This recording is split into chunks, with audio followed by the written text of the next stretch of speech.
అంటే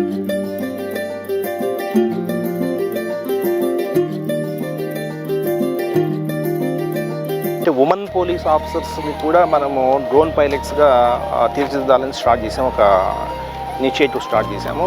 ఎందుకంటే women officers చాలా ప్రెసిషన్ ఉంటుంది. తర్వాత కొంత ఎక్కువ ఈ టెక్నాలజీ మీద అవగాహన ఉన్న గర్ల్స్ అందరిని కూడా తీసుకొచ్చి మనము ఈ డ్రోన్ పైలట్స్గా వాళ్ళని తీర్చిదిద్దాలని ఆలోచన. తర్వాత మహిళా పోలీసులు కూడా మనకు ఎన్టీఆర్ పోలీస్ కమిషనరేట్లో ఒక 500 మంది మహిళా పోలీసులు ఉన్నారు. వీళ్ళని కూడా ఇంట్రెస్ట్ ఉన్న వాళ్ళని ఈ డ్రోన్ పైలట్స్గా తీర్చిదిద్దాలని ఆలోచన. తర్వాత వీళ్ళకి సర్టిఫికేషన్ ఇవ్వడం, ఫ్యూచర్లో వీళ్ళకి ఒక సర్టిఫికేషన్ ఇవ్వడం. తర్వాత ఎందుకంటే ఫీల్డ్ జాబ్ కంటే కూడా ఉమెన్ ఆఫీసర్స్కి జాబ్ చార్ట్లో దీనికి ఎక్కువ ఫోకస్ ఇవ్వాలనేది ఆలోచిస్తున్నాం. కంట్రోల్ రూమ్ కావచ్చు, ఇట్లా డ్రోన్స్ ఆపరేషన్ కావచ్చు, అట్లా.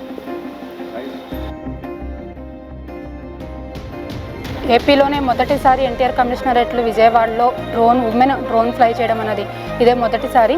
సిపి సారు మాకు ఈ అవకాశం ఇచ్చారు. మేము డైలీ డ్రోన్ మార్నింగ్ ఈవినింగ్ అనేది ఒక 2 hours ప్రాక్టీస్ చేస్తున్నాము.